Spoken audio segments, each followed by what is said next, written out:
this thing on? Can you hear me? Is anybody out there?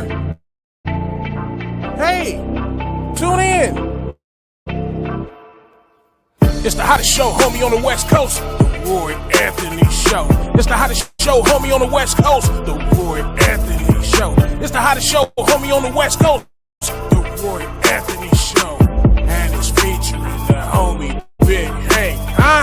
It's the hottest show, homie, on the West Coast. The Roy Anthony Show. It's the hottest show, homie, on the West Coast. The Roy Anthony Show. It's the hottest show, homie, on the West Coast. The Roy Anthony Show. And it's featuring the co-host Big Hank. It's the hottest show, homie, on the West Coast. Everybody tune in, you dig it? It's funny as hell, my dude. It's where we can kick it. Everything is going down. They about to do the most. It ain't a confrontation, it's a conversation, homie. Yo, on the weekend. What it do? What it do? What it do? Hey, this is comedian Roy Anthony. Welcome to the Roy Anthony Show. We're coming live through, oh my God, Woe Entertainment, which is created by Richie King, aka Redneck Pimp, and his whole family, along with the co-creator Goose, along with our social producer Lou Phoenix, Ethan. We always call him Ethan sometimes, don't we? Ethan. That's the brother of Ethan Hawke. Ethan. And so CEO is the native language that our producer Richie King has been teaching me. CEO means to tell you like hello. We always say hello, but we never say goodbye. Hello. Hello. CEO. Man, believe it or not, y'all, this is the last show I have for this season. We kicking back on Thursday, and we just gonna celebrate this first season. And believe it, consistency is a mug, right? And y'all know me, today's topics. Now we have a special guest. He's a very special guest with me, because a lot of the footage that you see of Roy Anthony is because of this guest that I got coming in. When I say that he's a human lens, he probably laughing in the background. But before I go into that, I want to address something to everybody who's paying attention. I want to read something. I'm gonna put something on the board, and I want everyone to read this with me. This quote says, "No refuge could save the hireling enslaved from the terror of flight or the gloom of the grave."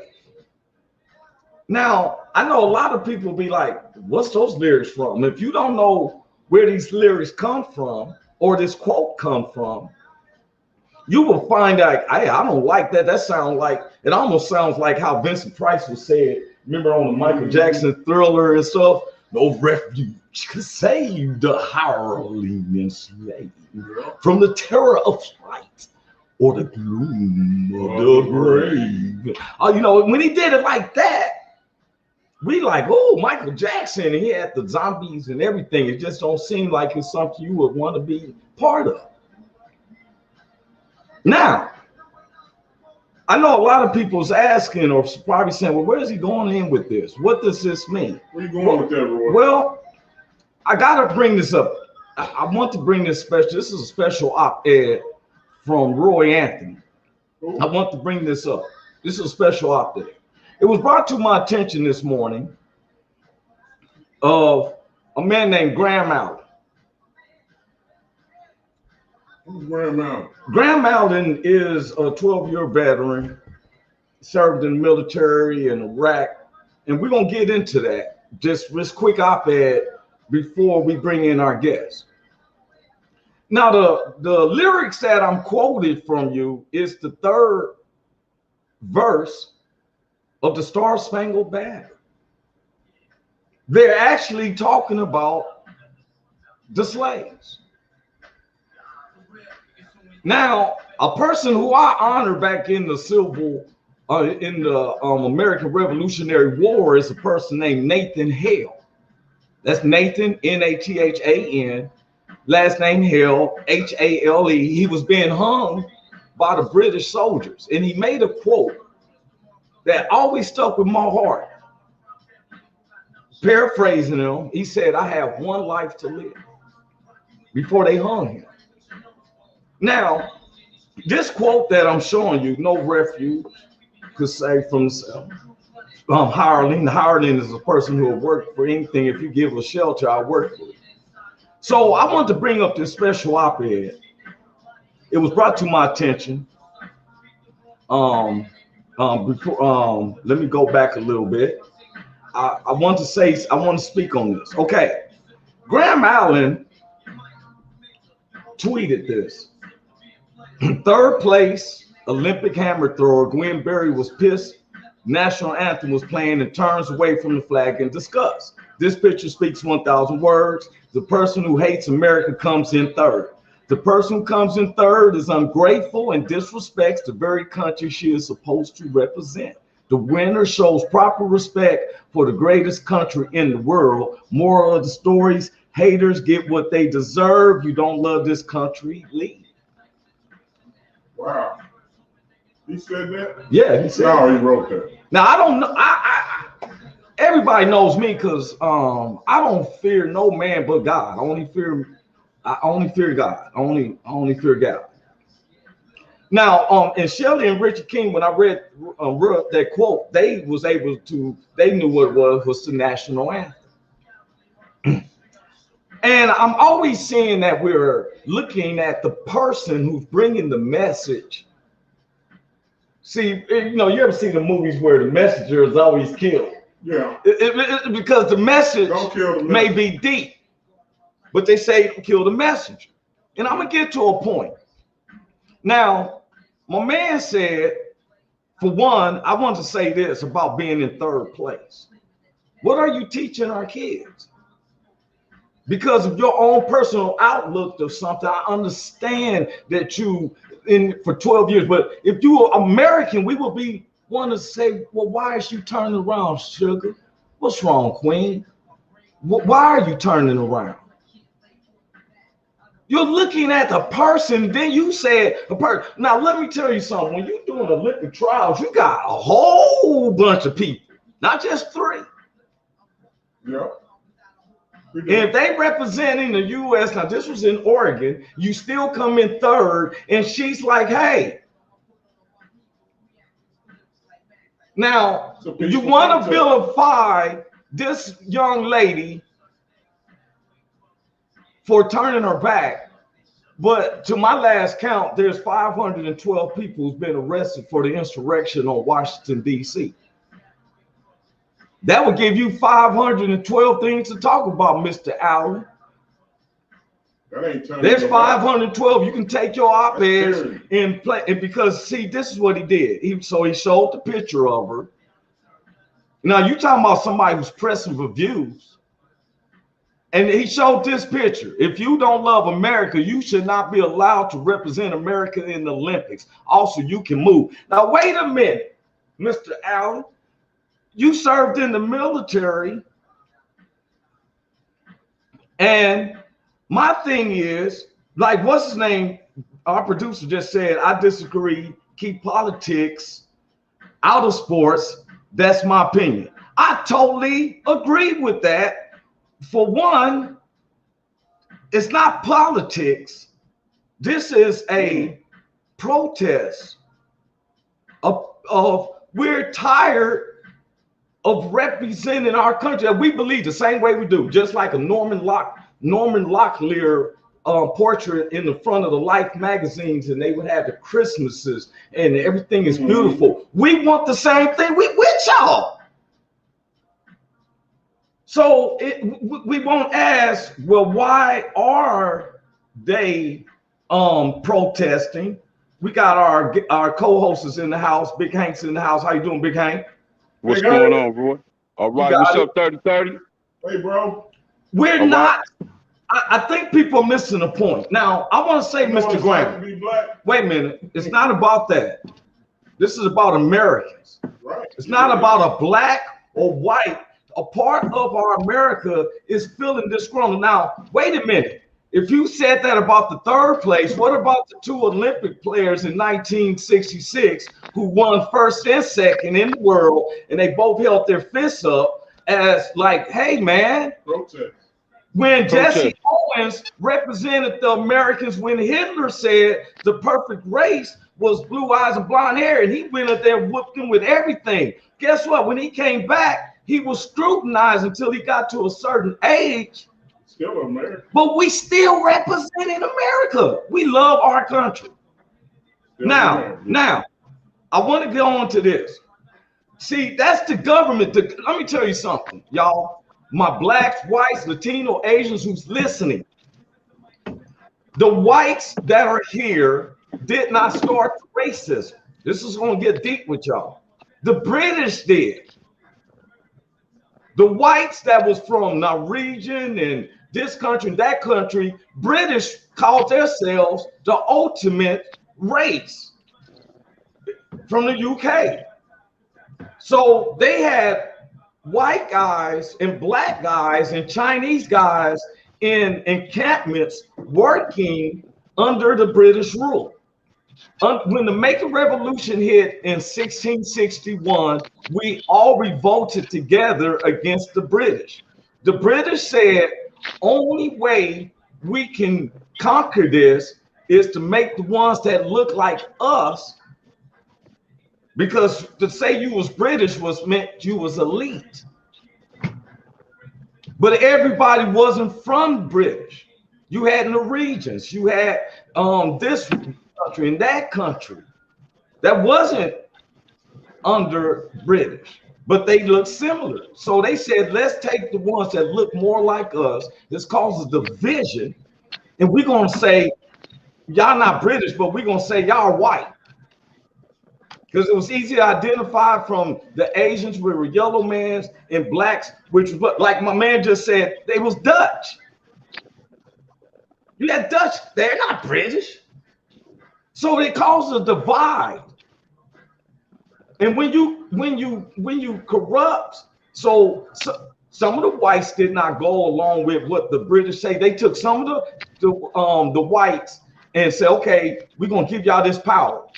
The soldiers are gonna be behind anything y'all make up, any laws you come up with, because any laws you come up with, you gotta have the authority to enforce that law, which is a police or some soldiers and stuff. Now we're on the British reign, so they get some the white guys who are a little insecure with themselves because they take them to Philadelphia, and the first law that was wrote under the what they call the first American law that was wrote is that black men should not marry white women, because when you lived in the compound, all the women is looking at the man with the biggest dogs. Not saying ain't no white guys. There was some in there, but some of the short ones that want to wear them white stockings and wear a ponytail, like you know, they wasn't getting it like that. So the first law they wrote was that black men should not be able to have white women. Then it was, since we didn't have social media, the law was expanded 20 years later in 1681 that now blacks or Asians could own land, property, or own a business, and don't mess with them white women. Now, why would our laws be based upon that? So then let's move it forward. We all fought in the Revolutionary War because Crispus Attucks was the first one to revolt about paying these taxes to the British while they sitting up there drinking tea at 12. We sitting up there enslaving. We all said, forget that. We came together. A lot of the patriots was killed. It wasn't just whites, it was blacks too.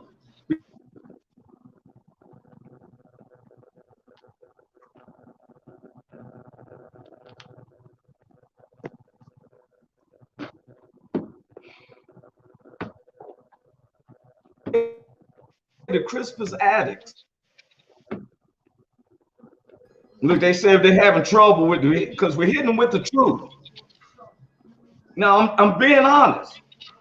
Now, we got to learn what causes our division. It was pressure.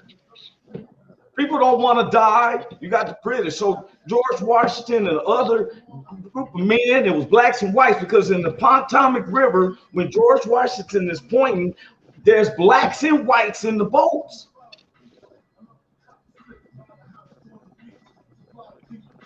But our brothers ain't understanding this because there's a division. And greed came in. Hey, we can run all this. They had a secret meeting. Now let's get back to this. Now, I look here. I respect this man. I don't judge his opinions. But this is what Miss Berry said. She said, "I never said I hated this country. People try to put words in my mouth, but they can't. That's why I speak out. I love my people." Now she's talking about Americans, but she's tired of the black neighborhoods, her brothers and sisters getting killed by the police when we're trying to represent America as long as you. Mr. Graham Allen, you're a former Army Staff Sergeant, served 12 years in combat. Man, I salute you, bro. And as a general public person, I'm gonna say thank you. But you come back because you're fighting for our freedom.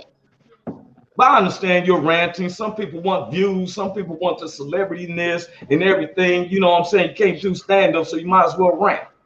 I'm a stand-up comedian. Big Hank stand-up comedian. Our producer stand-up comedian. Goose is a hell of an MC. We got Typhoon Panda. We got Mugation Jack. I can run it on and on. Mr. Graham, I appreciate that you served in the service, but to tell someone to come in third, what do you tell the child then who's crying that they came in third? Oh, I don't want to be where I don't serve my country because I came in third. What type of hell shit is that, bro? I understand you rant. You're a master of ranting. I'm with you. I'm a master of it too. But I'm a comedian. I get the bag too. I understand you got blue eyes, you're thick and all that. I feel you. But the only way you can combat with some people, and it's not about physicalness. Let's look at somebody else who's just as professional as he is. I'm gonna bring somebody up. Look at this brother right here. Guess who this is, Big Hank? He look like an actor. Who is that? Man, I know he a good looking guy, man. Ain't nobody no homo here. No, you know what I'm saying? Ain't into that. I call it for what it is. This is Nate Boyer. Guess what? What? Now, anybody in the military, y'all let me know. Let me show you who Nate Boyer is before I say this next statement. Let me show you who he is. Mr. Nate Boyer is a 6-year Army Green Beret with a medal for combat stuff. Now, I ain't seen no medals by Mr. Allen. I'm not disrespecting him. But why am I bringing this man up? Now, let me tell you something. When people starting to see the truth, you know what they throwing it out? Making my white neighbors, my white family members feeling guilty by calling them woke. That's what they're calling them. That's their term now. Oh, they being woke. What you mean being woke? They understanding the truth because you've been lying to us. The government been lying to us. They put the police and the military police so they can kill us up and so. And then it's like, hey, woo woo, because you're lying to us. But Mr. Boyer gets it. You know who Mr. Boyer is, Nate? Who is Mr. Boyer? Okay, first let me tell you his military background. Mr. Boyer, peep this. Let me get to it. He served a total of 6 years as a United States Army Green Beret on tours in Iraq and Afghanistan. At the end of his first tour in Iraq in 2009, he was awarded the Bronze Star for meritorious combat operations. That man went in there kicking some ass. Okay. They gave him an objective like what's that? 10 of Navarone. They sent him an objective to get it completed. Yeah. I'm from the streets, y'all. Yeah. He got his man. And I got my training from the streets. Mm-hmm. I was trained by military people since I was 3. God is my witness. I got people who are friends, deep friends of mine right now. That is. They are special into training with the military. Now, this man, you can't take away from him. Bronze Star means you took care of, he said combat operation. That means you went in there and took care of some business. But wait a minute, you know why I brought him up, Nate? I mean, Big Hank, you know why I brought him up? Mr. Nate Byers, you know why I bring him up?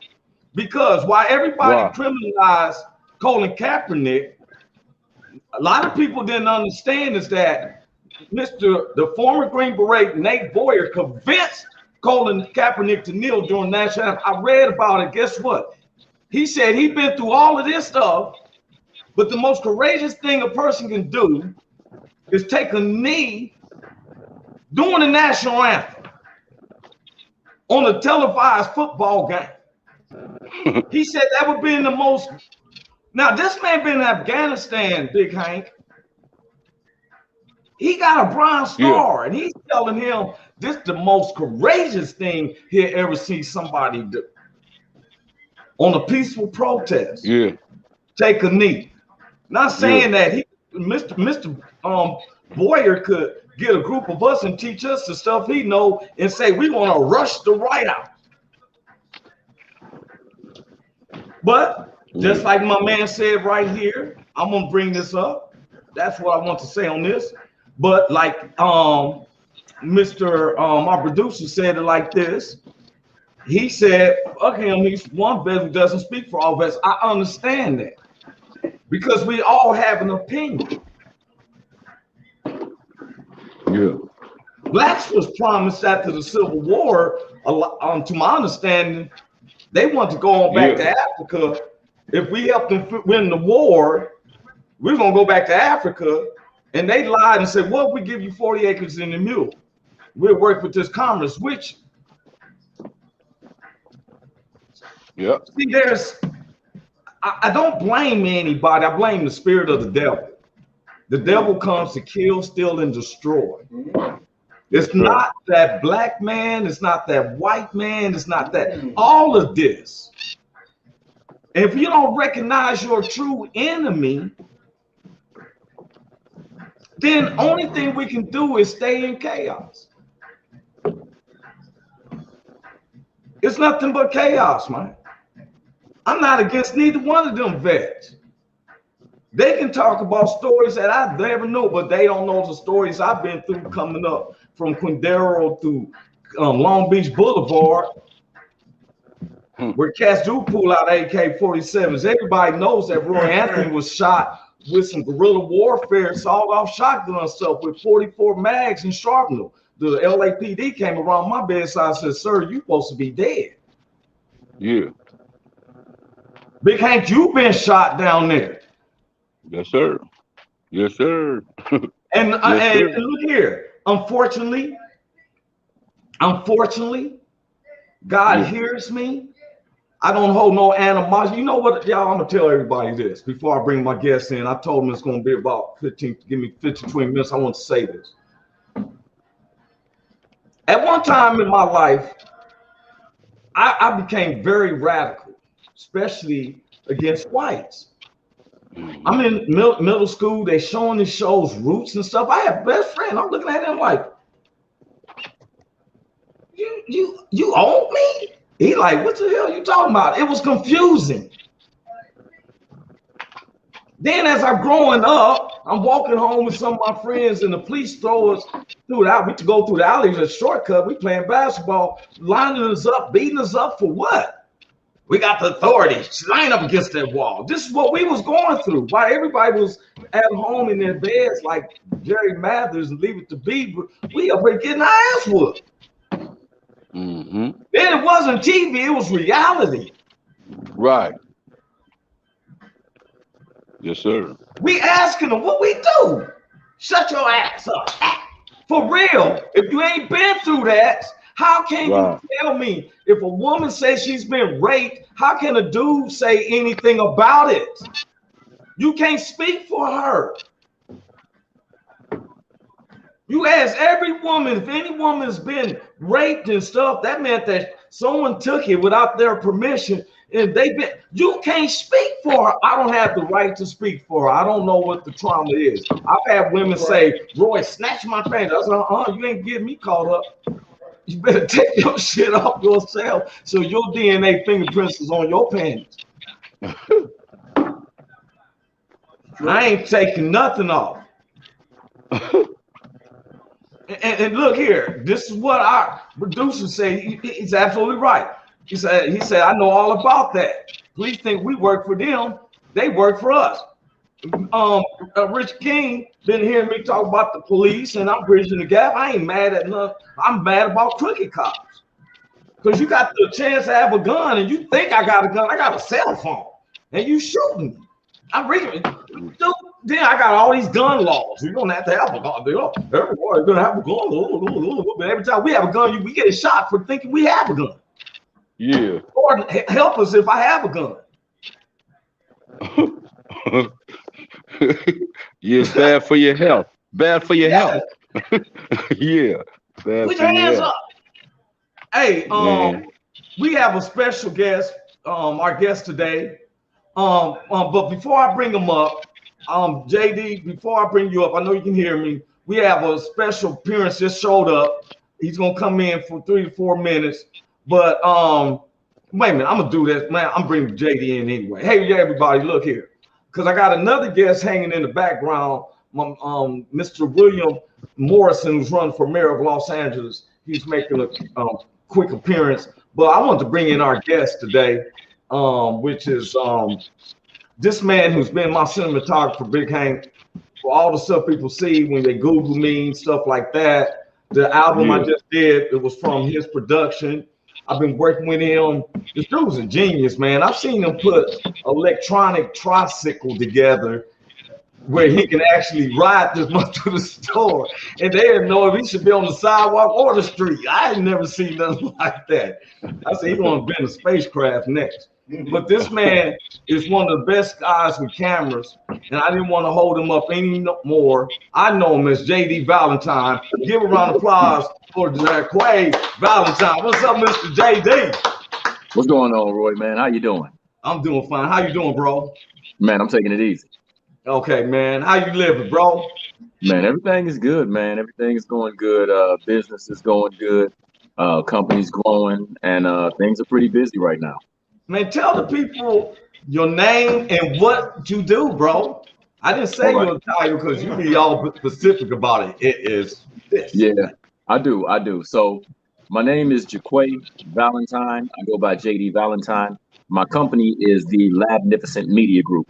And what we do is audio, visual creation, and editing and promotion. So that is what I do. That's what my company does. And we've been doing this probably almost 13 years now. Righteous, man, righteous. And I know him personally, y'all, because we have worked where I'm in front of his camera lens, from headshots to my comedy.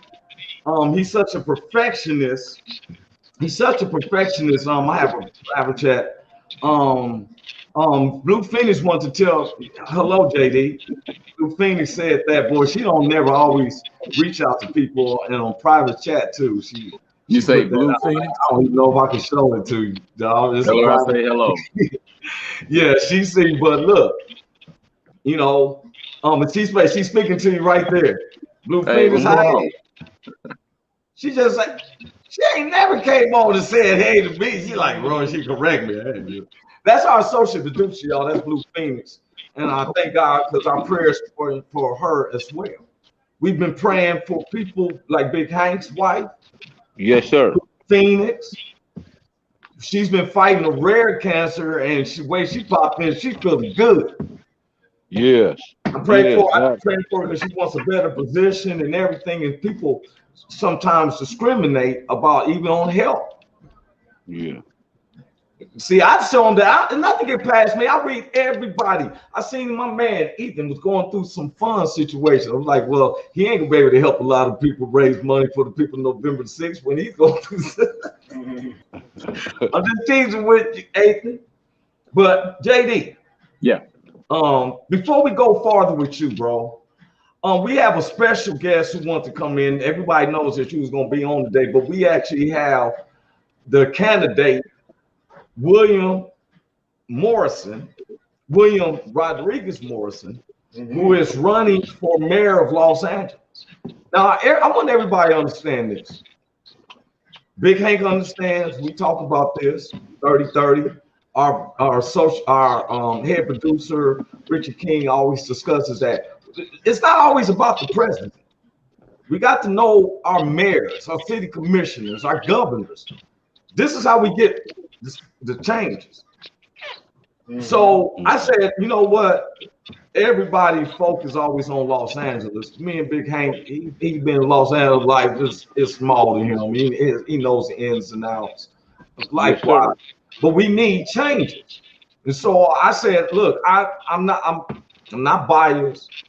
My producer asked me that if I have one candidate on, I have to have the other one on. So if you see this person, I say, hey, go vote for him. I might not say go vote for that other person because it's this, you know what I'm saying? This is up on me, but I'm not going to not have him on the show. But to keep this going, I want to bring in Mr. William Morrison, who's a candidate for running for mayor of Los Angeles. He's going to make a quick appearance right quick. What's up there, Mr. Morrison? How you doing, sir? Hey, I'm doing great, Roy. And thank you for all the other guests that are watching right now. You know, it's just been one long journey, but that journey is coming to an end. And we'll put it like this. Our community is like what you were talking about. We've been neglected for such a long time.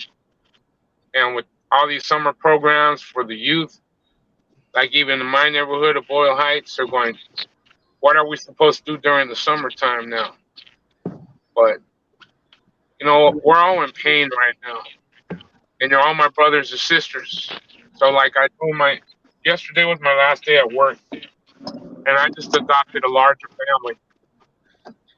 And what's going on in politics, the politics of Los Angeles and all over the nation, all we do is these people are just rotating seats.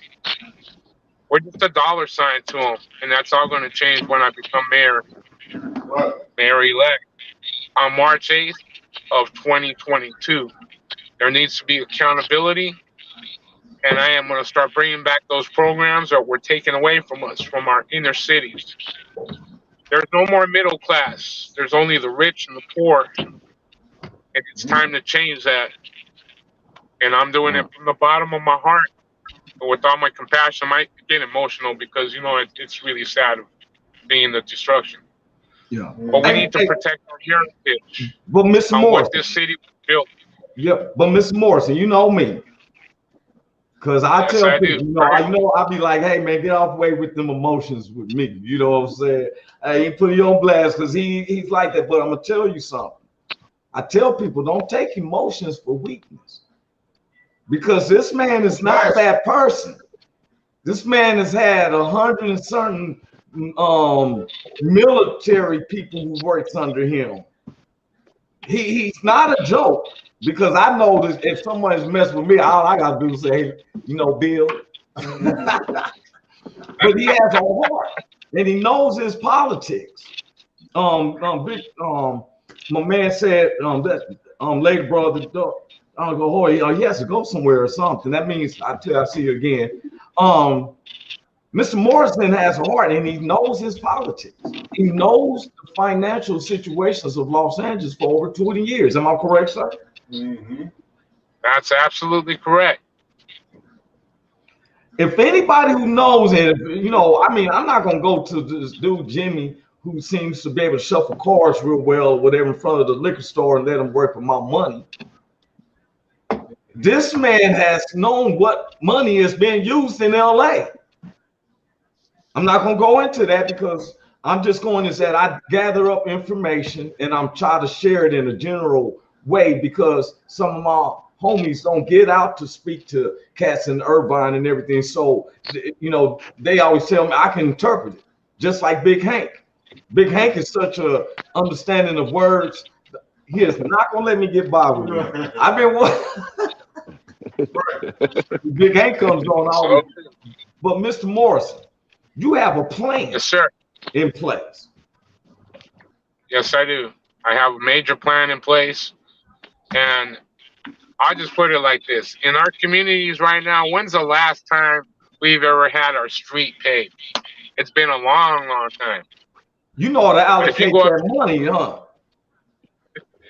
yep, that money gets allocated towards their pensions But you know and also what? towards their But Mr. salaries as Morrison, well. I had to say this. You know what really looks, and this isn't on you. I'm just putting the bid in for any type of change.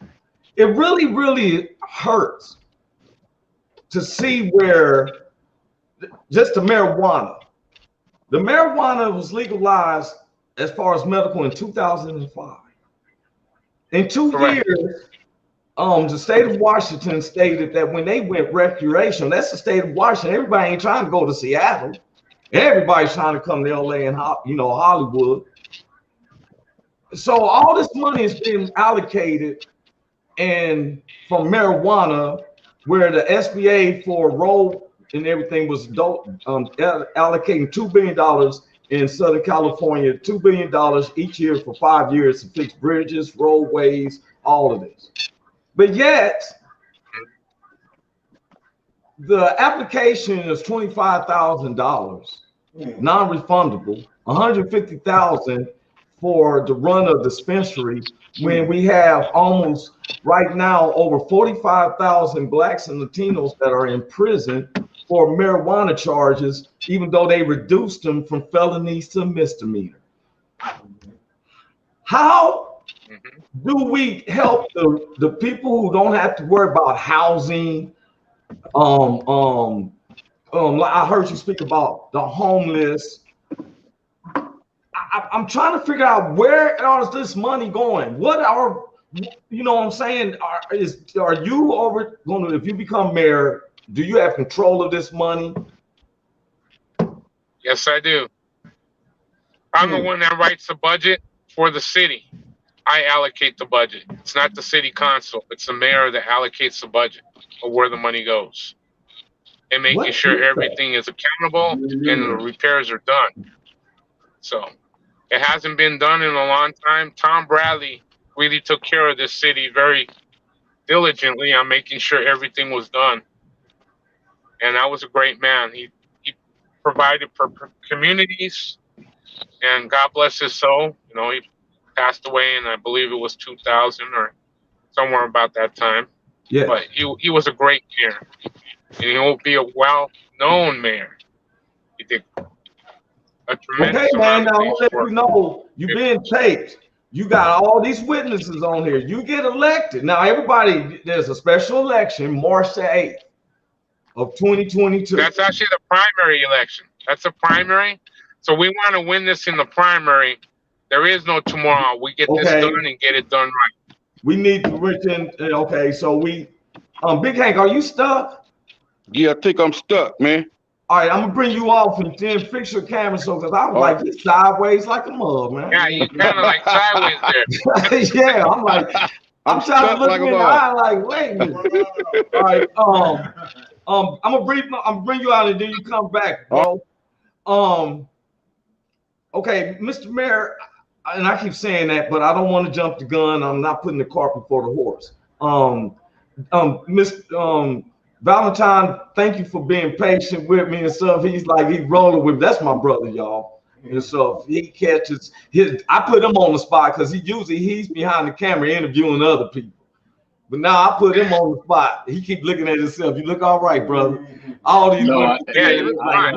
JD Valentine. This is what I expect from people when I put them in front of the camera. So I can't give you nothing but patience, man. So okay, you got a charming smile. You look like a prophet. Okay, but Mr. Morrison, back to you. Hey man, let me tell you something. Frederick Douglass said, "Without struggles, there is no progress." You've gone through some struggles. You're going through some struggles now. But the race is not to those who is fast and swift, but to those who endures to the end.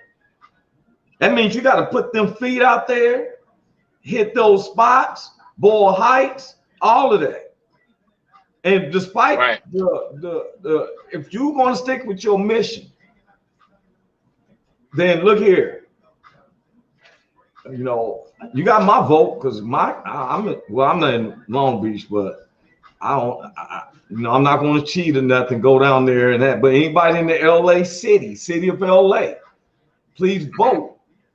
If you do vote, think about what Mr. William Morrison said, because I know him personally, and I do know that he is not a perpetrator. His heart is genuine.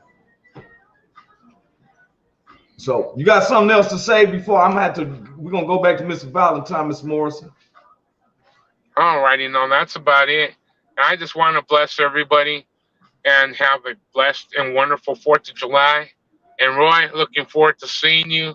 It was an honor being your bodyguard that night. Hey, man, I ain't gonna be able to have you. Better have a good replacement. And I'll be like, man, I need to see the mayor. I need Bill. Oh, no. Okay, bro. You know what? I'll still be your personal bodyguard because, that's in my heart. It was hard to step away from Dodger Stadium yesterday. And actually, I'm going to use that energy of the 28th. Yes. That's a date. In 1987, at 3:01 p.m., that's when my great-grandmother passed away. So I'm going to use that energy. Since that's the date they picked, it will be my grandmother, my great-grandmother, living on in my heart to win this election. Hey, man. Well, God, you got deep roots with God, so you better go with God first. Don't never. I understand your grandmama, but put God first. Exactly. Yeah. So. And I got to thank God too, because in my lifetime I've had 4 bad car accidents, 3 heart attacks. I was revived in 2005. My heart stopped for 2.5 minutes. Wow. And I have titanium stents, so I'm still here. And there's a reason. It's because of the man upstairs. Well, we don't want them to wonder that if you're going to be in there, you're going to be taken out. Just tell them you're in good shape. You can leave. We don't want them like, man, that man maybe. Get that budget right before I you just go. messing with you. Your man say, get that budget right before you do go. But hey, I will. I tease with you. I got a lot of respect for Mr. Morrison. So anybody living in the city of LA or you got family members, anybody, please tell them, like, look at, let's vote for Mr. William Morrison. Okay, sir, man, I'm not gonna hold you up any longer, man. All righty, thank you, my brothers. You take care, and I want to thank also the state chaplains and the United States chaplains for having me there at their graduation this past Saturday. It was a wonderful event. I want to thank everybody, and God bless you guys. And you are my extended adopted family. I thank you, bro. I will appreciate be protected, sir. That's why I'm gonna need you to become that mayor. I need that helicopter ride. Just one helicopter ride. The presidential helicopter. Not a problem. All right, then, hey, bro. How about a jet ride? A jet ride, a private jet. No, man, because if I have a problem, we might have to propel from. I just want a little simple ride. We might have to go that far from Bull Heights back to downtown LA. That's good. But anyway, bro. Well, you know what? You reminded me. A helicopter's perfect to view the whole city of where all the problems are at. Hey, there it is. I'm not going to take that ride around because it may hoover around a little bit too much. I just want to go up and go back down. Let's get this over with. Okay. Okay, bro. God bless you, man. Much love. All right, gentlemen. Have a wonderful and blessed day and a wonderful weekend coming up. Okay. All right. God bless, guys. God bless. Okay, man. Mr. Valentine. See, JD is my brother, man. Hey, this round of applause from the mayor. What's up, music, man? Well, JD, what's up, man? Man, chilling, bro. I'm actually sitting here doing a bit of research myself over some more video editing software. Yeah, I think you was. JD is a perfectionist, y'all, on the cinematography. Now, I want to bring something up. It's been said to me, I just want everybody to know, is that first, let me take care of a few bills there. I have a few bills that I have to show JD. Is that if you want to send monies, because everybody knows that I'm giving the monies, a lot of this money's over to the Woe Entertainment for their help for the veterans. This was what the Woe Entertainment was based upon for some of the veterans that aren't as fortunate as some of the people that we bring up. and they don't have the funds to pay for the psychiatrist and some help here, and you got to wait some months. I just was talking to Tafu Panda, who was in the Veterans Hospital, and I wasn't going to discuss the stuff that he was saying, but he wasn't too happy, you know. But so you can please send the Cash App, $ Roy Anthony WMG, or you can Zelle me by using my email address. And I will see who it comes from and what your name is, and we want to do the right thing with it. And when you do that type, see, some people don't like to give. That's a road that's been untrampled in their life. But if you're a person like me, you don't mind giving. You kind of chill in that, and I repose. That's right. See, I'm using 2 words from a poem that Woe Entertainment has a contest that is from a poem. I cannot discuss who the poem right. You can nod your head. Am I right, Blue Phoenix? I can see Blue Phoenix. Am I right, Blue Phoenix? Oh, she must got me on mute. Blue Phoenix, are you there? Blue Phoenix, I'm gonna mess with Blue Phoenix for a minute.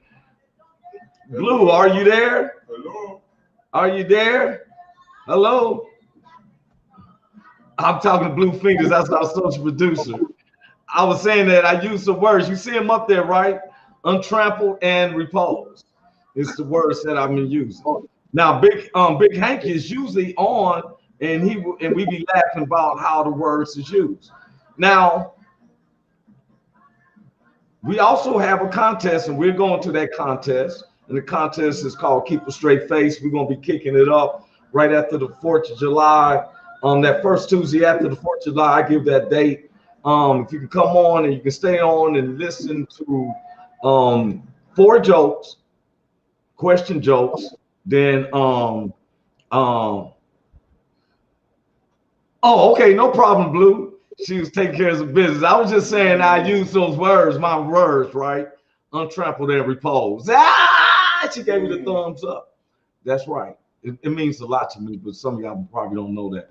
But anyway, also on November the 6th, Woe Entertainment, if you'll see the flyers eventually, that they're having a big comedy concert, which is going to be a donations for a certain family.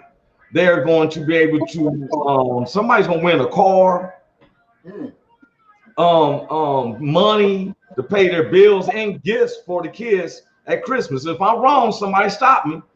Nod your head, Blue Phoenix, I'm right. November the 6th, I get more information about how the show is going.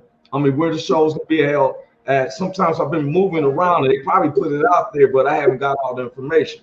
I also want to give a shout out to OV Barbecue, one of the main sponsors of the Woe Entertainment. All our Woe Entertainment hosts. First, there's going to be some young kids doing a little show coming on, I think, one of these following days. But I also want to mention that you can go to eventbrite.com. And me and JD is part of this Memphis Comedy Explosion. Am I right, JD?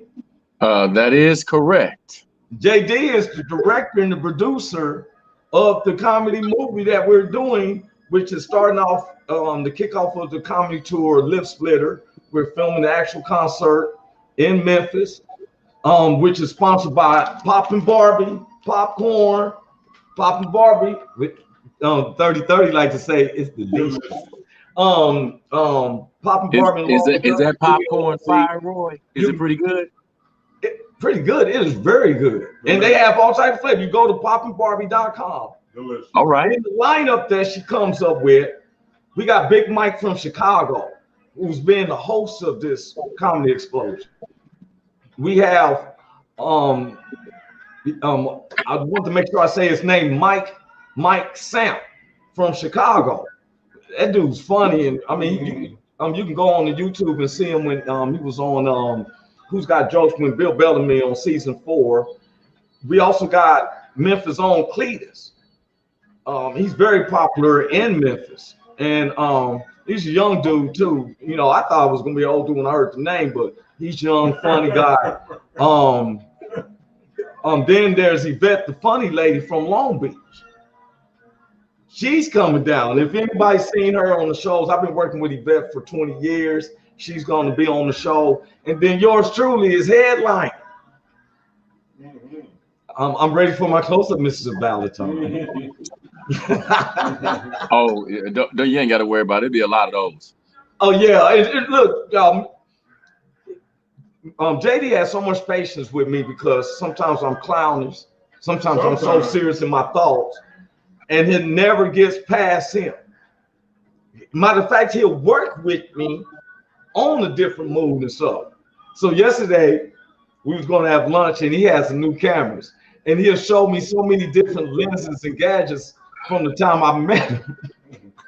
He got salty with me a little bit because he had a new camera. He wanted to show it to me. And I'm like, man, I trust you. Let's go get something to eat. So later on, I told him, I said, hey, did you hear that radio spot? He said, just as much as you want to see my new camera. Hey, you ain't want to look at my equipment, but you wanted me to check out your piece though. Like, so I was gonna be like same time, same time. Yeah, I apologize. I'm letting everybody know because this man knows his camera work. When there's something, he does depositions for lawyers. If the pay is right, he'll do your reel if the pay is right. And if you don't mind, brother, if I can put in a plug for myself, man, if anybody wants to check out my work, you can go to the Labnificent Media Group on YouTube, Facebook, or you can go to the labnificentmediagroup.com or just Google at the Labnificent Media Group, and all of my work should pop up. But you say it so fast, like they be like, did he say Labnificent? You said Labnificent. So instead of saying magnificent, you saying Labnificent. I'm saying Labnificent. Media Group. I came up with that name, man, just to give people a little bit of history on the name. My company, the Labnificent Media Group, came to be around 2011 because I was shooting video as an independent, right? Just as an independent man. So people would hire me. And I was just getting freelance rates. And then I figured out or found out how to set up a business, an LLC, the whole 9 yards. And the whole thing with my company was to get together with other independents and then form a coalition of independent content creators. Yes, I understand. But it didn't work out. And I kept the name. And I just moved ahead. But you've been making it work for you, though, because I've seen all those certificates and business licenses that you had. Mm-hmm. And so, man, and what else? Social media. Now, say it again one more time, because I was going to go into that. I always, and I thank you for being a warrior for letting Mr. Morrison come in on our time and stuff. But say it one more time on your social media sites, bro. All right. My company name is The Labnificent Media Group. Email is thelabnificentmediagroup@gmail.com. And it is The Labnificent Media Group at YouTube, Facebook, and we do have an Instagram as well. I'm usually on YouTube and Facebook a majority of the time. Okay. But you're so popular, though. All you think you got to do is put out a homing pigeon and say, I need JD Valentine. Somebody's going to get the word to you. It'll come back. And he is a stableness. And I'm going to tell you something about JD. He is a stickler. If you hire him, some people limit what they do. They measure you on like, oh, he only gave me $50, so I'm going to give him the $50 deal. And that's not JD. You pay him. He's going above beyond. He's trying to make your dreams, your aspirations come true. I'm a witness. He's done it for me. I paid him. I've done headshots with him. He has all the screens, the blue. You want the green room. You want the blue room. He's going to make it happen. So his equipment is very expensive, but he'll bring out expensive equipment. 30-30. He brings out expensive equipment just for mediocre stuff. Boy, some lady fell over his equipment the other day. Boy, he would think about that like, hey, that's just his livelihood. He loves. Yeah, I usually carry about $10,000 to $15,000 worth of equipment with me. She's just on regular shoots, right? Yeah. And man, I got my laptop costs a bit of bread, and this woman fell right on it. I thought it was broken. I was about to pop my top, but you know, like wait a minute, he said, the lady up there, where's my lady? She kind of rolled over to the side. You know, it wasn't a direct impact where it was like bow when she fell on that mug. It was kind of like and then she rolled over halfway. Not on the tripod too. No, man, my tripod stand up like Shaq. That thing ain't going nowhere. But it's just everything else. Hey, wait, 30 said, did you ask her was she okay? Or did you say get off of that? No, I just let her roll over to the side because it wasn't really about her. You know what I'm saying? It was about the equipment. And I don't want to sound like that, but you saw it there when you was falling. You know, before you fell, you knew you walked in front of it. So, you know, this is a Geico commercial. Do they cover that? Man, look, I'm gonna tell you this, man. If it was a time ever in life that I wasn't really concerned about how somebody was doing, it was probably that moment. You know. And look, this is probably just about 2 days ago. I did a comedy show here, man, with a bunch of pretty popular comedians, all female show, man, all female comedians. I seen that. You had Sean Hill and Janelle from Kansas City. Is that the man? The Goofy Girl, Sean Hill, Janelle Banks. It was a pretty decent comedy show, man. And it was the first time that all of them had done a show together, man. It was pretty good. Pretty good. Hey, bro. Now check this out. We're gonna get it going because we didn't know the mayor was gonna come in and stuff, and I know you get busy and stuff. And hey, look here, I want to do this. You know, okay, if you have watched my show, and those who have watched my show, that I have our celebrity matchups, right? Now you've seen that. I know you've seen it. Now what it is that these are celebrities that aren't not couples, and they're not expected celebrity offsprings. Now, what's that saying is that I take two celebrities, I put them together, and their child is celebrity. But you got to guess who you think their child is going to be. You with me? We'll see. Let's. This is new to me. Let's go to my first couple. And I mix it. In my world, there is no black and white nothing. You feel me? I'm mixing like, hey, I see for what I see it as. Okay, so my first couple. I'm gonna get my stuff together here. My first couple. Oh God. Boosie Badass. He's an American rapper, screenwriter, actor. I like that one song. What's the song with Robert Hill? I forgot that name of the song. But Boosie Badass, and one of his artists just died not too long ago. But I like Boosie Badass. So we said, well, we take Boosie Badass. And we mixed him with, mated him with Christina Aguilera.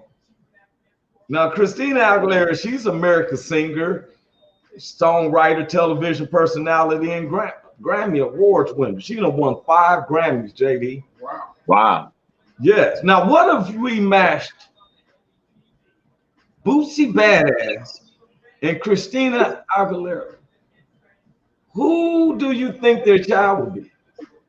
The rapper Mulatto. That's a good choice. Yeah. That's a good choice. But I had their child being Little Bow Wow. Oh, yeah. Hell no, man. American rapper, actor, television personality. He was discovered by Snoop Dogg. You know what I'm saying? I remember that. That's a good one, right? I remember that. Here's my second couple. There's only 3 couples. Couple 2. Chuck Norris. Oh, buddy. Man, he's an American martial artist, actor, film producer, screenwriter, served in the U.S. Air Force.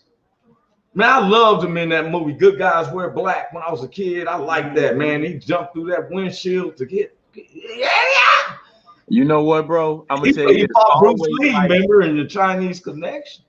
Yeah, I always like seeing him die in the game of death. That's like my favorite scene for Chuck Norris, just watching Bruce Lee. Well, no, it wasn't a game. I think there's Chinese Connect. It wasn't Game of Death. It wasn't Chinese Connection. It was Return of the Dragon, I think. Yeah, that's it. Return of the Dragon with Bruce Lee. But that's the way he killed, because he kept wanting to fight him. He remember Bruce Lee broke his arm, then he broke his leg, and he finally like, okay, you want to keep had to break his neck. Chuck Norris was hard on him, right?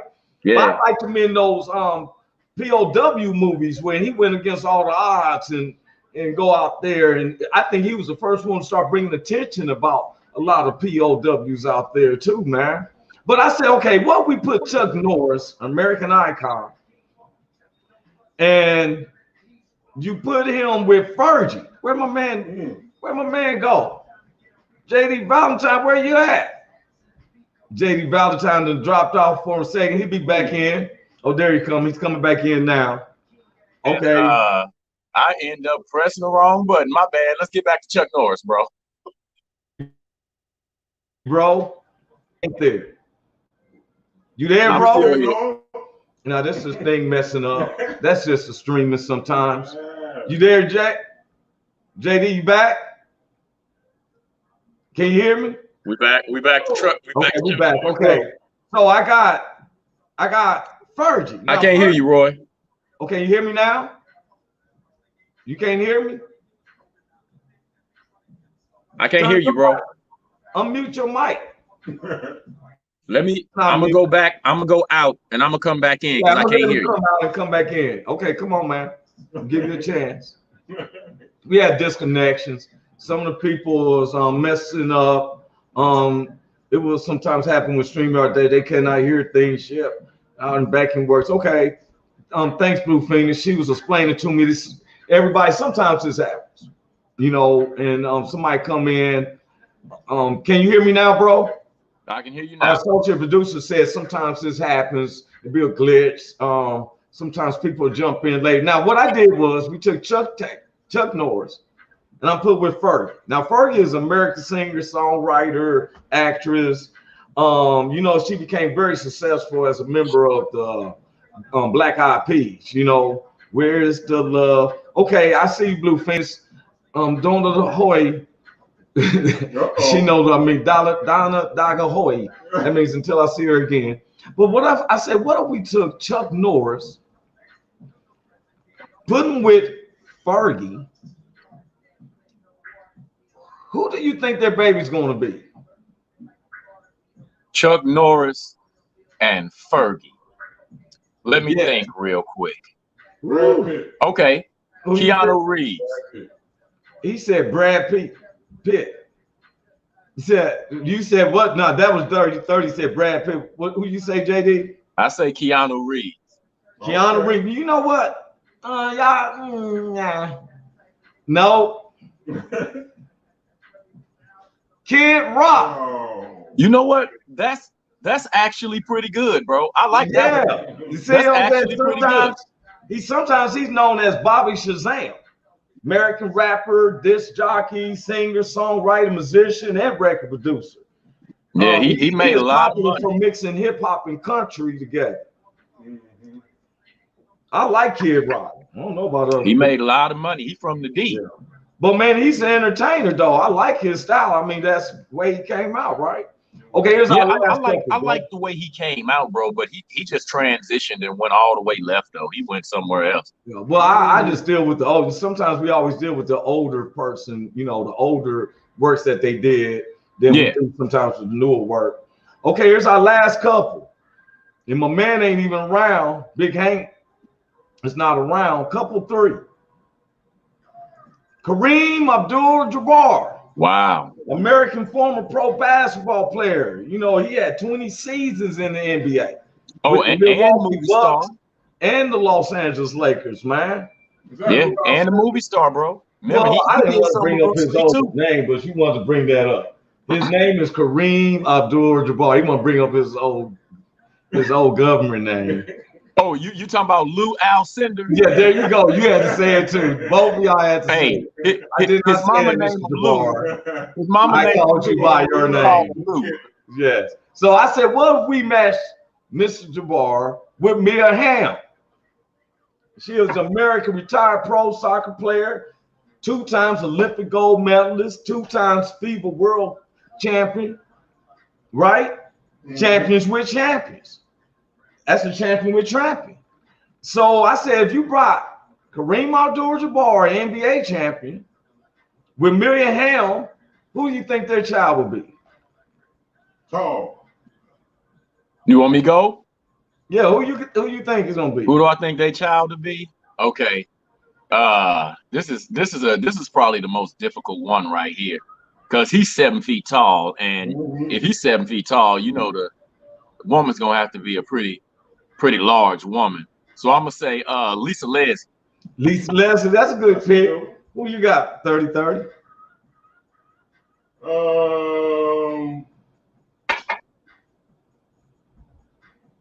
I ain't getting nobody, man. Oh, well, Big Hank ain't on, so I can't picture nobody. all right. Well, their offspring is Big Hank, aka Big Hizzle. He's not on. Big Hank, who is a professional comedian, rapper, still hold records at USC as the #1 receiver. Okay. Hey, if that's the offspring, he took after his daddy. That's what I'm saying. You know what I'm saying? But that challenge, he ain't even on. His camera messed up. He'd be laughing like mother. I'm gonna send him a clip. Big Hank, aka Big Hizzle. All right, man. That's we always break up the monotony with our celebrity, celebrity couples and offsprings. Now we're gonna get real quick because we ain't gonna hold you up longer, man. I want to go into this now real quick. I want to bring on some news subjects right quick. I always bring up some news. This is what we call Roy's News My Way, right? We're going over some news, JD, and I just want you to know anything that I say represents what Roy Anthony says. It doesn't represent the Woe Entertainment. I don't speak for 30-30 or JD Valentine. When you get his work, don't be asking him about, hey, how's Roy? Like, he ain't trying to talk with you about that. He's trying to talk with you about the work you got to do with him. You know what I'm saying? Because he's a professional. Please look to hire him on a lot of, if you want to be real work, he'll work with you. He's reasonable in certain ways. But am I correct, JD? You can interrupt me anytime.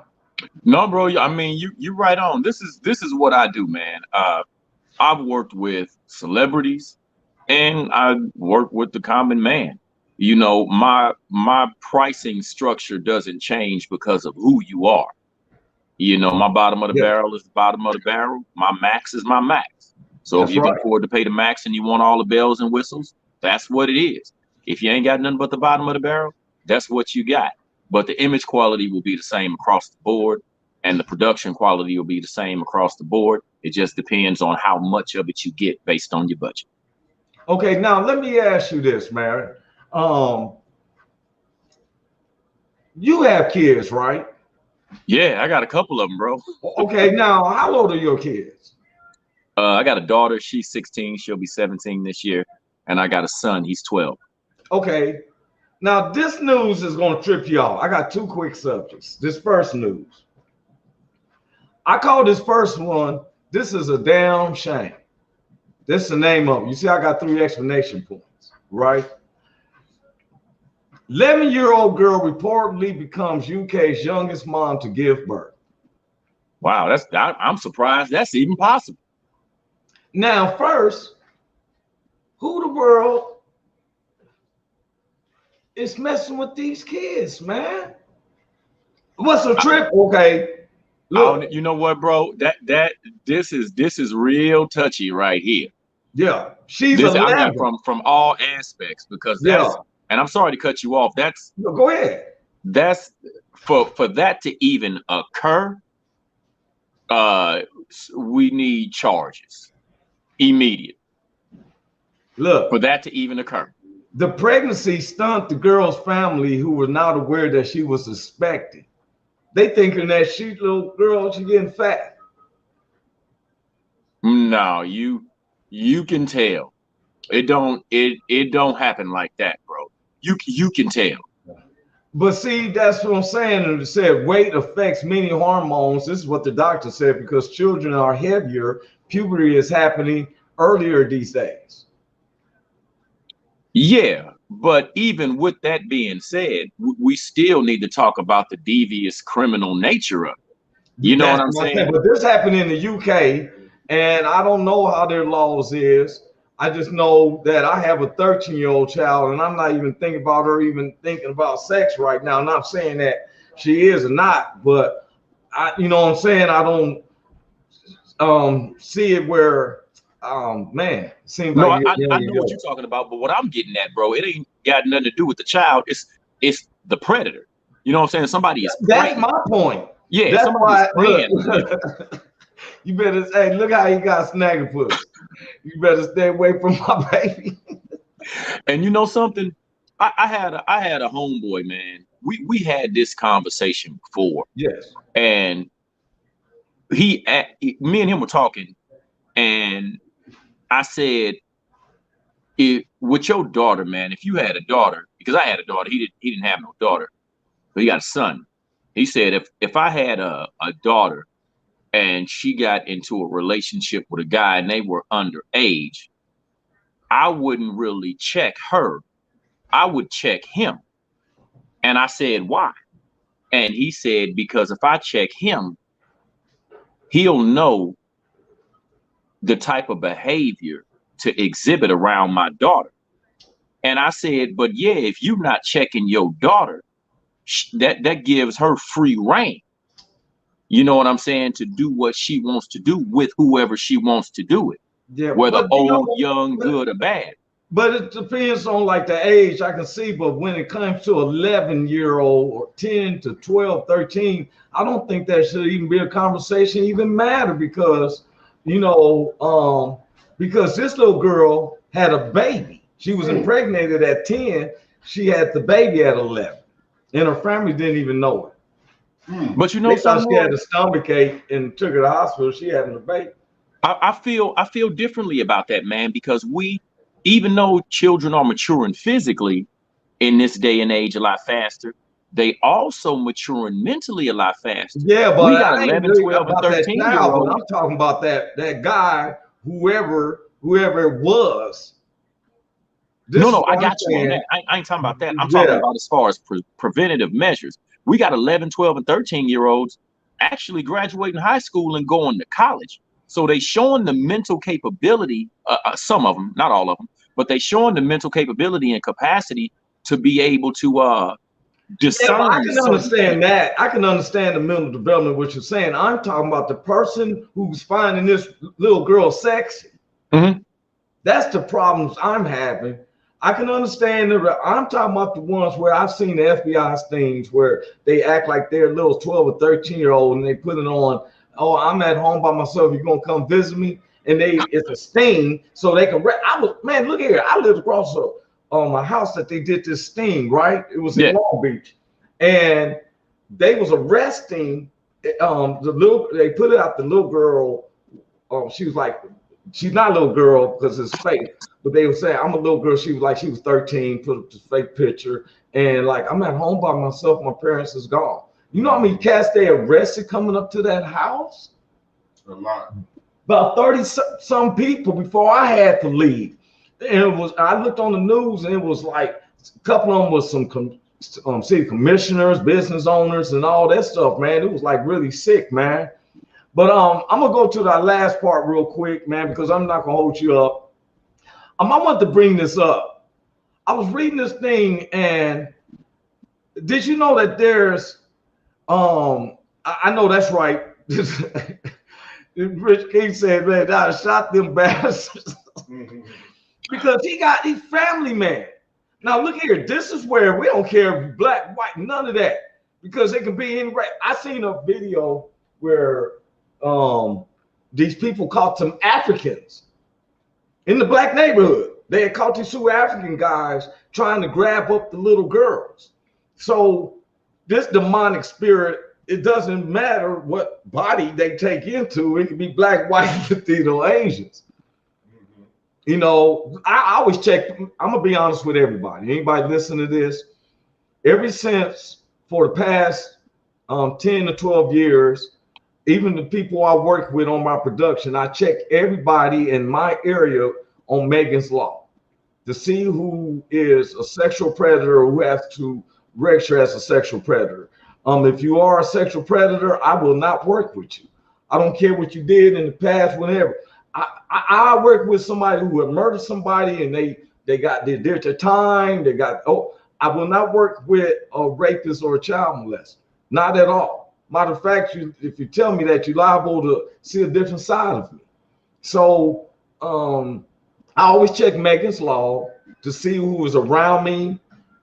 Places I've lived, I have my daughters, some of my daughter and her little friends there. I've always see who's around me as could be a sexual predator because they have to register, that part. But anyway, the second part right quick is there's over 120 inventions by Black. I want to say this is because I was talking with somebody the other day and they asked me, what did we actually supposed to have invented?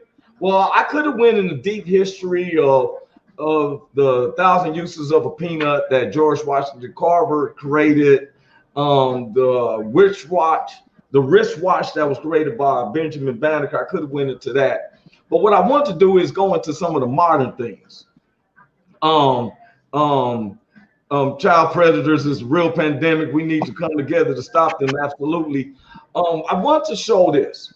I want to show different little inventions that has been created by Black inventors that we use today, from the lawnmower to the tractors to the cotton gin, which was created by Eli Whitney. So many other inventions that we have been known to have in America, which we call civilized. And this is considered, we live in what we call the civilized world. The flow of the center line of a street to a 2-foot gutter, curb and gutter, is a 0.0208 fall from the center line to the curb and gutter, which is 1/4 inch per foot per fall. Any civil worker, construction worker would know what I'm talking about. These are all designs that we all put in together to make America.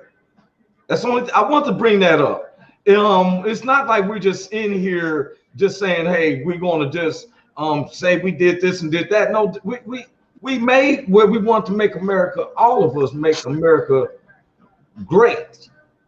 Yeah. Not great again, because you can't have where it's the family portrait and then everybody's smiling, but old Susie got her back turned. We got to figure out what's wrong with Susie. Mm-hmm. You ever seen those pictures of family pictures, JD, where everybody's smiling and somebody got a frown? You say to yourself, hey, what's wrong with her? Mm-hmm. Why is she sad? What's going on? And so you've been having a good time, bro? Yeah, man. Enjoying myself. Thank you, man. Look here, man. What's your next project? You got something coming up today or this weekend or something like that? I know. Yeah, my next project is called the Memphis Comedy Explosion. What? With, comedian Roy Anthony. Shut your mouth. For real? Yeah, we're gonna be doing this in Memphis, Tennessee, man, on July 24th. There it but is, outside bro. of that, yeah, I got another event I'm doing on the 4th of July, man. It's for Isoke Cultural Arts Center. Okay. And they do African cultural expression, performance, dance, and instrumentation. Mm-hmm. Wait a minute. Well, see, look. Hey, 30. Look what Redneck Pimp put up. He said, you want to make racist heads explode? Tell them Blacks invented rock and roll, and 2 of the greatest guitar players were Black. Oh, Jimi Hendrix and Slash. Let me pick up on that, bro. I'm glad she said that. No, that's a lot of people don't know. That's our producer. That's his wife Shelly, but our producer Richard King is the one who said it. Go ahead. I'm gonna pick up on that, man. A lot of people don't know that Little Richard was the one that introduced James Brown, Mick Jagger, Jimi Hendrix, God, who else? It was a few other people, but they used to be part of his band. He brought them to the world. What you know what? I read a lot of different stuff, but the one that's fascinating stories that gets me is that Elvis Presley is, when I was a kid, we loved some Elvis Presley movies. Oh God, I remember him. I remember. Hey man, you want to win this? Man, I love that. But people was like, yeah, They didn't understand that Elvis Presley learned his guitars, and why they called him Presley because his pelvis is because they would tell him, well, you got to shake your hips, you got to get into it, right? Bro, he learned from black entertainers. Yeah, you know, and he said it. Elvis said it. He said it himself where he got it from. Yeah, you know. But bro, okay, man, we coming to this part now. I'm not gonna hold you up because I know you was doing a lot of editing. Why you keep saying you ain't gonna hold me up and then you keep holding me up? Hey man, hold up, bro. Don't get all. You know I'm getting through the show. I'm getting through the show. Bro, now, this part, if you gonna hold me up, just say you gonna hold me up. Okay, I'm gonna hold you up, and then you keep me a little bit longer. This is my director. Right, give me 5 more minutes. I'm getting man. Look, I didn't give you 25 more minutes. Look, JD, look, let me get my makeup on. Okay, look, bro. Now this part, after the 4th of July, we're starting a contest. It's called, let me put it up for everybody. And this is the truth. It's called Keep a Straight Face Contest. Now, in this Keep a Straight Face Contest, what we do is we give you 4 jokes. So we're about to get up out of here. We give you 4 jokes. And we're not putting you on it because it's for general people, you know, anybody else and stuff. But the point is that if you can make it, we will send you the $50 to your Cash App right there. It's no hookups. We ain't be taking money from your account. We're gonna send it to you within an hour or 2. If you can keep a straight face. Now we're gonna let you participate in it. Okay, JD? Okay. Okay, now you can't roll your eyes, you can't puff your cheeks. It's like you in court, you got to keep a straight face. Now, if you smile or something, it's all right. If you smile, you just lose, you know what I'm saying? But we have to show them how hard it is, okay? Okay. You ready to keep this straight face, right? I guess, man. I'm not even. I'm gonna just try to be ice cream. Yeah, okay. If you don't make it through, we understand. You ain't winning or losing anything. But it's just for the people to see how hard it is, especially when you're on spotlight. Okay? Okay. You ready, right? I guess ready as I'm gonna be. Okay, get your face straight. I'm about to ask you 4 questions. That's your straight face. What goes in hard and dry, then comes out wet and soft? What goes in hard and dry, then comes out wet and soft? I know. You can't move your face around. Don't answer the question. I'm gonna ask you. What goes you don't have to ask the question. Hard and dry? You're just supposed to keep a straight face. I'm gonna give you the answer. No, I'm gonna give you the answer. You don't supposed to say nothing. You just got to keep a straight face. Okay. You just be quiet. Me and him was talking. We get to laugh. You can't laugh. You can't say nothing. You can't just keep a straight face. We get to laugh and discuss it. So what goes in hard and dry, then comes out wet and soft? Chewing gum. See? You know what? I'm sitting up here thinking, bro. I like that, bro, because you know, I like that. Go ahead. See how it goes. I'll give you a second try. That was good. Everybody finding it ain't that easy, is it? No, that was pretty good. Exactly. That was pretty good. Okay, let's go ahead. Come on. Okay, you got your face straight, right? Yeah. Okay. Second question. Why did the ketchup blush? Why did the ketchup blush? He saw the salad dressing.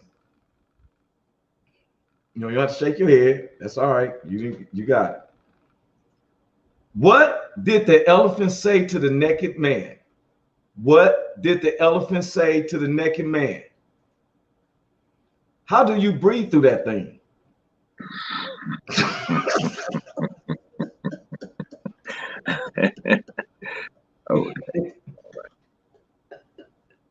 Okay. Here's the last one. What did one toilet say to the other? What did one toilet say to the other? You look flushed.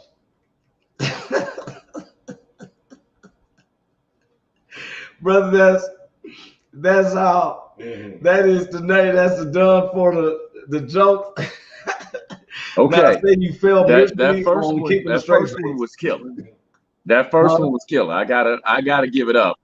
Okay. And the second and the fourth one wasn't like that. The first one and the third one was killer. And that's why we do it. We mix it up, and we're gonna make it hard for people. I know a lot of people's like, man, what's up? My man said, okay.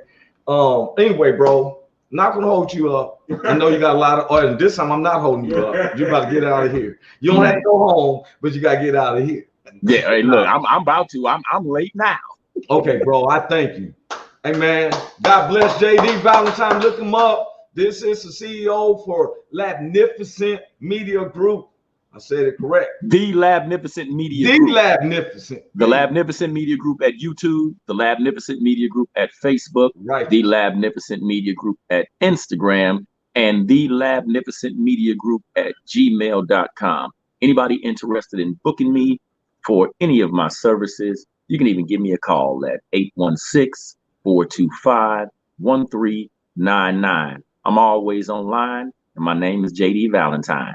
Well, watch out now. That's a way to exit. I like that. JD Valentine's in the house. Good. Hey, man, look, I have so much fun with him. We know how to work with each other. We did mention that we're having a big comedy bash. I think Richard King had probably stepped out for November the 6th. We're having the Woe Entertainment is sponsoring a big comedy bash November the 6th. 6 comedians, 1 band. This is where they're gonna give a family a car, money, and some gifts for their kids, for real. And I love the Woe Entertainment. You know, I don't say this enough. I'm grateful to God for what he's done for me.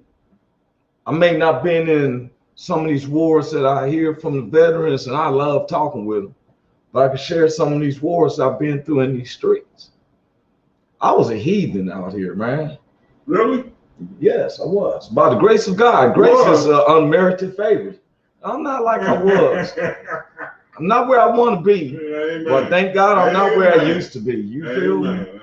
And I thank God. I give a shout out. Man, you could be putting some music in there. You know what I'm saying? Because guess what, y'all? It's the end of my first season. I've been grateful. I met some good people along the way. Richard King, his family, Michelle King, Goose, his family, Blue Phoenix, her family. God bless her health. My man Big Hank, Big Ski, Michael Netherly, Rockbox, and nephew Michael.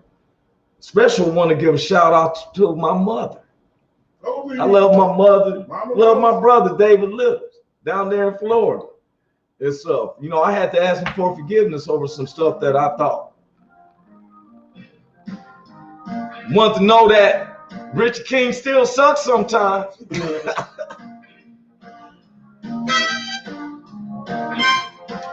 I want to give a shout out to my children, to all my partners, Big Hank and his family, my pastor, Dr. Williams. This is how we going out. At the end of the first season. Thursday, we celebrating. And don't forget about my Clippers, Big Hank.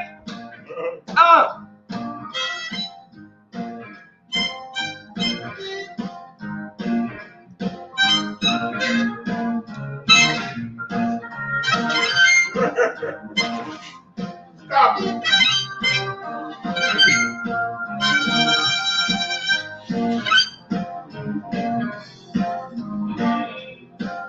We out of here, man. Hey, is this thing on? Can you hear me? Is anybody out there? Hey, tune in. It's the hottest show, homie, on the West Coast. The Roy Anthony Show.